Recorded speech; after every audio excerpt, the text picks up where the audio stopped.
دوستو آج ہم بات کریں گے کہ دین کا جو فلسفہ جو مجھے سمجھ آیا،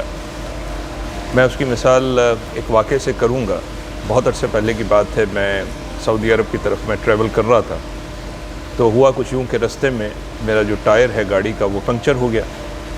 اچھا، وہ چونکہ شام کا وقت تھا اور میں بالکل I was in the middle of the desert, اور دائیں بائیں کوئی امید ایسی بھی نہیں تھی کہ کوئی مجھے فوری طور پہ مدد مل جائے گی، تو انتہائی پریشانی کا عالم تھا۔ اور اس پریشانی کے عالم میں مجھے کچھ اور سجائی نہیں دے رہا تھا کہ میں کس طرح اس کی گاڑی کے ٹائر کو چینج کروں، کیونکہ مجھے اس کے پروسیس کا پتہ نہیں تھا۔ میں اس گاڑی کو فرسٹ ٹائم ڈرائیو کر رہا تھا اور مجھے یہ بھی نہیں پتہ تھا کہ اس کی جو اسپیئر ٹائر ہوتا ہے وہ کہاں پہ فکس کیا گیا۔ تو خیر جناب، ایک دم اچانک مجھے خیال آیا کہ مجھے اس گاڑی کے ڈیش بورڈ کو دیکھنا چاہیے، تو شاید وہاں پہ مجھے اس گاڑی کا مینول مل جائے۔ تو جب میں نے اس گاڑی کے ڈیش بورڈ کو دیکھا تو مجھے وہاں پر اس کا مینول مل گیا۔ اب جب میں نے اس کے مینول کو دیکھا تو اس کے اندر مجھے ایک جگہ پر یہ نظر آ گیا جہاں پہ لکھا ہوا تھا کہ آپ نے اس گاڑی کے ٹائر کو کیسے چینج کرنا۔ تو میں نے اس کے مطابق اس گاڑی کے ٹائر کو چینج کر لیا۔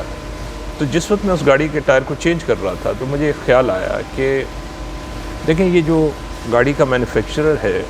اس نے وہ تمام پروبیبل صورتحال، وہ تمام چیزیں ایسی جو اس گاڑی کے استعمال کے دوران میں پیش آ سکتی ہیں اور جو کسی کے لیے فرسٹ ہینڈ ہیلپ ثابت ہو سکتی ہے، وہ تمام چیزیں اس نے، اس گاڑی کے مینوفیکچرر نے اس گاڑی کے مینول کے اندر اس کو ہائی لائٹ کر دیا، اس کو لکھ دیا۔ اور میں نے جب اس کو ذاتی طور پہ ایکسپیرینس کیا تو مجھے اس کی افادیت کا، اس کی اہمیت کا اندازہ ہوا۔ دوستو، میرا ایک خیال پیدا ہوتا ہے میرے دل میں کہ جب ہر چیز کا بنانے والا اس کے مطابق، اس کی ضروریات کے مطابق اس کو جو ہے وہ تمام تفصیلات اس کے اندر ڈال دیتا ہے، تو کوشچن یہ ہے کہ ہم بھی تو کسی کی پروڈکٹ ہیں، ہمارا بھی تو کوئی پیدا کرنے والا ہے۔ تو جب ہم اپنے رب کی طرف دیکھتے ہیں تو ہمیں ایک خیال پیدا ہوتا ہے کہ اس دنیا کی زندگی کو جب ہم گزار رہے ہوتے ہیں تو اس دنیا کے گزرتے ہوئے وقت میں ہمیں جو بھی زندگی کے مسائل پیش آتے ہیں، ہمیں مشکلات پیش آتی ہیں، کہیں پہ ہمیں ایسا محسوس ہوتا ہے کہ ہم سٹک ہو چکے ہیں، تو اس کے بھی تو کوئی آنسر، کوئی سلوشن، کوئی رستے، کچھ انڈیکیشن جو ہے اس خالق کائنات نے اپنی کتاب میں کہیں پہ لکھی ہوں گی۔ تو اگر میں اس کتاب کو اس انداز میں جو ہے وہ ریفلیکٹ کروں تو میں ایک اور مثال، چونکہ گاڑی کا ذکر کر رہا ہوں تو اسی مثال کو لے کر میں مزید آگے بات کرتا ہوں کہ آپ مان لیجئے کہ آپ کسی گاڑی کے مالک ہیں، آپ نے کچھ چند لاکھ روپے خرچ کیے اور وہ گاڑی آپ کے نام پر ہو گئی۔ اب سوال یہ ہے کہ اس گاڑی کے مالک ہونے کے باوجود بھی آپ پابند ہیں کہ اس گاڑی کے اندر جس جگہ پہ مینوفیکچرر نے یہ کہا ہے کہ یہاں پہ پٹرول ڈالنا ہے تو آپ پٹرول ڈالنے کے پابند ہیں، جس جگہ پہ اس نے کہا ہے کہ یہاں پانی ڈالنا ہے تو آپ پانی ڈالنے کے پابند ہیں، جس جگہ پہ اس نے کہا ہے کہ یہاں پہ آپ کو جو ہے وہ ٹائر ہیں اور یہاں پہ ہوا بھرنی ہے تو آپ کو ہوا بھرنی ہے۔ آپ ایسا نہیں کر سکتے کہ اس گاڑی کے مالک بننے کے بعد آپ یہ سوچیں کہ چونکہ اب میں اس کا مالک بن چکا ہوں تو اب میں جہاں پہ پٹرول ڈالنا ہوگا وہاں پہ میں اب پانی ڈالوں گا، جہاں پانی ڈالنا ہوگا وہاں پہ پٹرول ڈالوں گا۔ آپ ہرگز ایسا نہیں کر سکتے، کیونکہ اگر آپ ایسا کریں گے تو وہ آپ کی گاڑی چلنے میں بالکل ناکارہ ہو جائے گی، کیونکہ وہ چل ہی نہیں پائے گی، اور آپ چاہے اس کو آپ جتنے مرضی ڈنڈے ماریں، جتنے مرضی دھکے دیں، وہ نہیں چل سکے گی۔ کیونکہ اس کے مینوفیکچرر کے بتائے ہوئے طریقہ کار کے مطابق جب آپ نے ڈیویٹ کیا تو آپ کی گاڑی نے چلنے سے انکار کر دیا۔ دوستو، اسی طرح کی مثال ہماری زندگی کے حوالے سے، جب ہمارے خالق کائنات نے ہمیں اس زندگی کے گزارنے کا، چلنے کا، چلانے کا ایک ڈھنگ بتا دیا، ایک طریقہ بتا دیا، ایک رستہ بتا دیا، اگر ہم ذاتی طور پہ اپنے آپ کو اپنی ہی ملکیت سمجھتے ہوئے اس میں تصرف کریں گے یا ان بنیادی فنڈامنٹل باؤنڈریز کو ہم سرپاس کریں گے، اس سے اوور کم کر جائیں گے، اس سے نکل جائیں گے، تو ہماری زندگی کے اندر بھی ویسے ہی انتشار پیدا ہو جائے گا، ویسے ہی مشکلات پیدا ہو جائیں گی کہ جیسے میں نے ایک مثال دی کہ اس گاڑی کے چلنے سے اس نے انکار کر دے گی جب تک کہ آپ اس کے پٹرول کی جگہ پہ پٹرول اور پانی کی جگہ پر پانی نہیں ڈالتے۔ اللہ تعالیٰ ذکر کرتا ہے صراط مستقیم کا۔ صراط مستقیم سے مراد ہے سیدھا راستہ۔ تو اب سوال پیدا ہوتا ہے سیدھا راستہ ہے کیا؟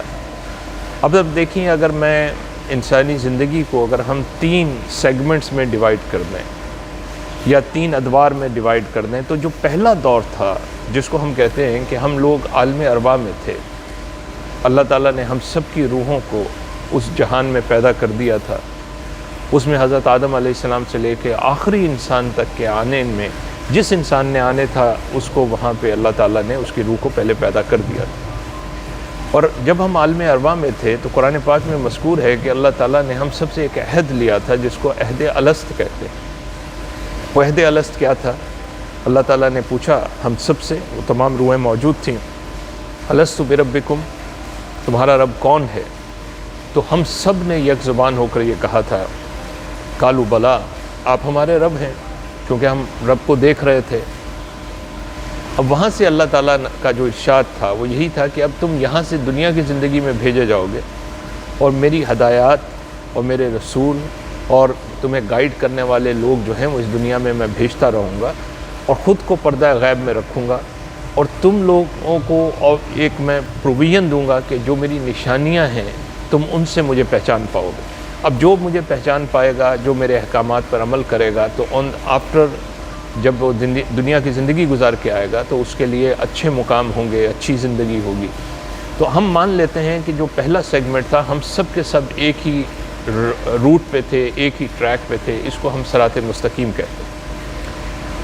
دنیا کے سیگمنٹ کو میں تھوڑی دیر کے لیے ذرا چھوڑتا ہوں، اب ہم آخرت کی طرف چلتے ہیں کہ جب انسان مرنے کے بعد دوبارہ زندہ کیا جائے گا تو تمام کے تمام انسان جب اس میدان حشر میں موجود ہوں گے، اب وہ رب کو بھی دیکھ رہے ہوں گے، فرشتوں کو بھی دیکھ رہے ہوں گے، جنت کو بھی دیکھ رہے ہوں گے، جہنم کو بھی دیکھ رہے ہوں گے۔ جب تمام کے تمام مظاہر ان کے سامنے ہوں گے تو وہاں پہ کسی انکار کی کوئی گنجائش نہیں ہوگی، اور اس وقت بھی سب کے سب لوگ ایک ہی ٹریک پر آ جائیں گے۔ اگر ہم اس ٹریک کو بھی صراط مستقیم کہیں تو عالم ارواح کا ہم سب لوگوں کا ایک ٹریک پر ہونا اور آخرت میں ہم سب لوگوں کا ایک ٹریک پر ہونا، یہ ایک صراط مستقیم ہے، سیدھا راہ،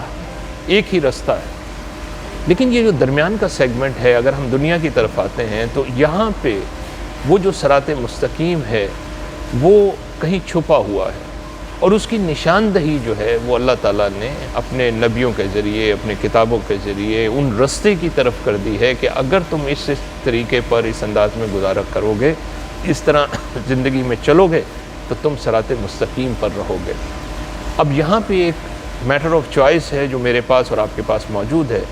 کہ ہم یا تو یہاں پہ جو رب کا کہنا ہے، جو اس کے نبیوں کا کہنا ہے، جو اس کے نیک بندوں کا کہنا ہے اس کو مان لیں، یا ہم اپنی مرضی کو کر لیں۔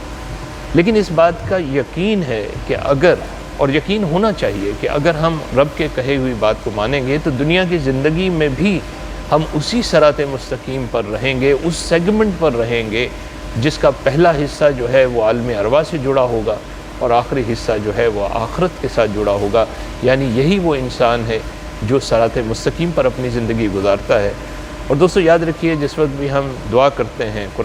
قرآن کی دعا ہے، روز نماز میں جب ہم پڑھتے ہیں اہدنا الصراط المستقیم، اے ہمارے رب دکھا ہمیں سیدھا رستہ، تو یہی وہ سیدھا رستہ ہے جس کی ہم ہدایت کی دعا مانگتے رہتے ہیں، کیونکہ اس رستے کے دائیں بائیں، اوپر نیچے، آگے پیچھے جو شیطان ہے وہ ہمیں بھٹکانا چاہتا ہے، وہ ہمیں اس راستے سے ہٹانا چاہتا ہے، اور ہمارا کام یہ ہے کہ ہم اسی راہ کے اوپر، اسی رستے کے اوپر رہیں اور اللہ تعالیٰ کے جو احکامات ہیں ان کو مانتے رہیں۔